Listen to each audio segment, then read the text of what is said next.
Visual perspective. Do you know what the horizon is? It's the line where the sky meets the earth at your eye level. It's the limit of our view, and we can't see beyond it. If you move towards the point where you see the horizon, you'll notice another horizon at the same distance as before. If you turn around to face where you came from, you'll see a horizon where the sky meets the earth. This is how we perceive the world around us, and we become so accustomed to it that it becomes intuitive. It's often used as a strong argument that proves the curvature of the earth, and its spherical shape. If it is a flat surface, there would be no horizon, and we would be able to see infinitely far. However, mathematically speaking, the concept of the horizon can be explained in the same way whether the Earth is a huge ball with a diameter of 6,371 kilometers, or an infinitely flat plane, as explained by Ask a Mathematician website. This understanding is rooted in the idea of visual perspective, which has been studied primarily by artists and architects.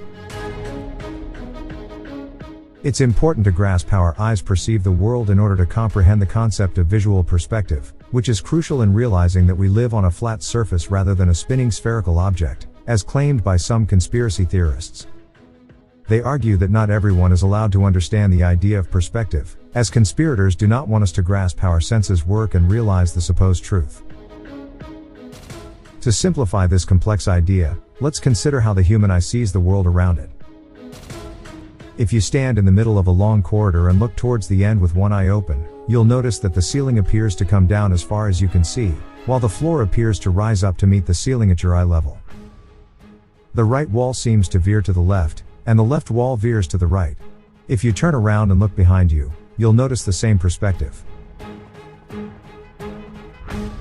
In reality, the ceiling doesn't actually come down, and the floor doesn't actually rise up, but our eyes perceive it in such a way that the ceiling and floor meet at the horizon, and the right and left walls converge at our eye level.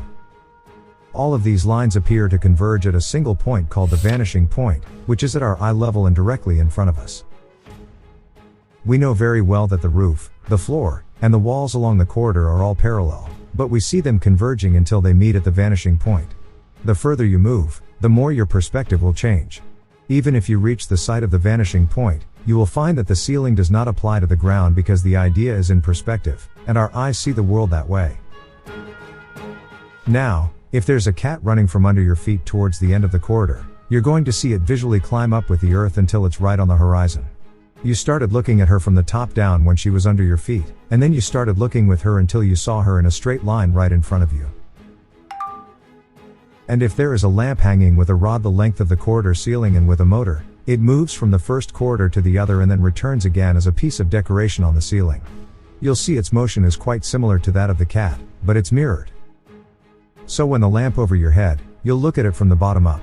And whenever you move towards the end of the corridor, your gaze will start landing with it until you look at it straight in front of you.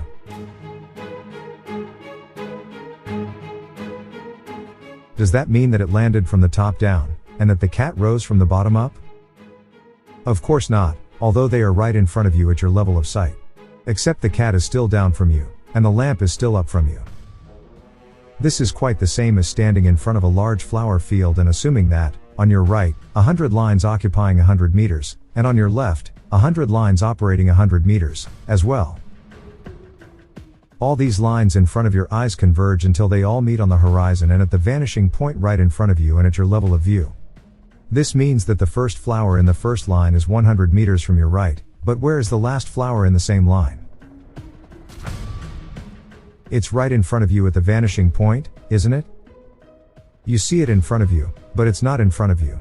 It's also 100 meters from your right, but you've seen it in front of you for the third time, because that's how we see the world.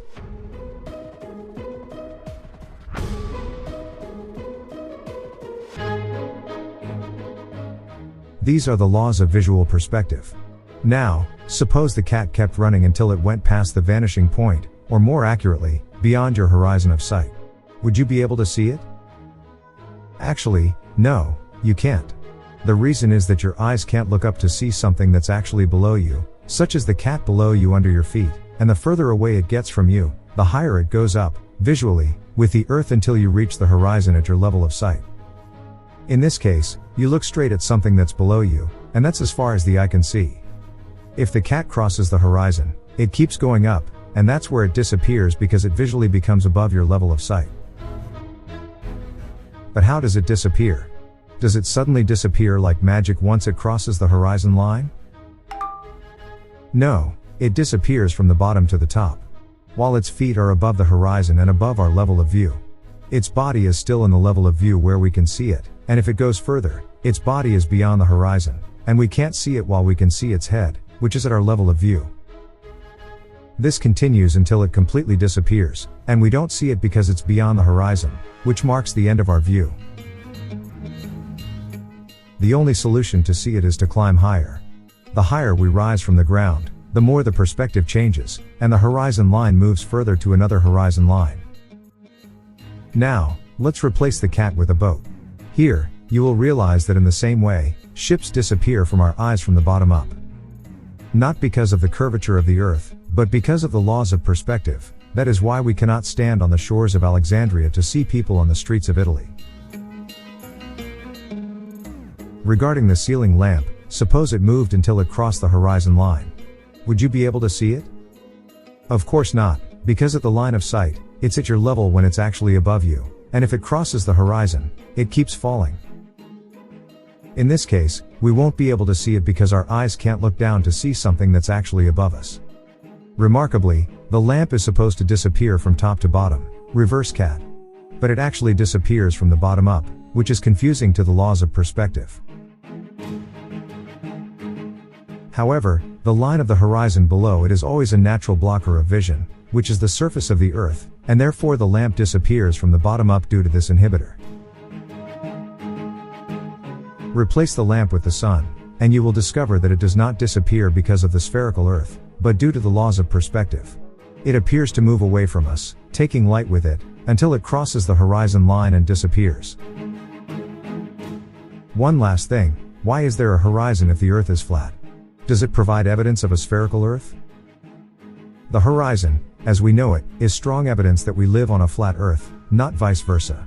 If the earth were a ball, the skyline would fall below our gaze as we rise upwards, but that does not happen. The higher we go, the horizon remains at our eye level. We can observe this from the rooftops of our homes, from towers and skyscrapers, and even from planes and high-rise meteorological balloons.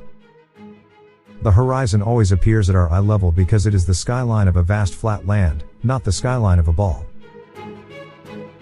But the question remains in the context of the spherical model. Why does the sun light up the clouds from below during sunset if the earth is not a ball?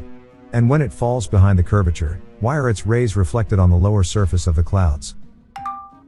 The answer lies in perspective, as some researchers have demonstrated through a simple experiment that anyone can replicate using a table and a small lamp. When the sun moves away from our sight, its rays are reflected below the clouds. Challenge yourself to lift the veil of cognitive dissonance that may arise in your mind right now. Open your eyes and free your mind to think beyond the axioms we have held since childhood. If you believe the above is nonsense, that's your right. But wait a moment, the tunnel is still deep, and the real nonsense may be our next step toward space. I mean, water.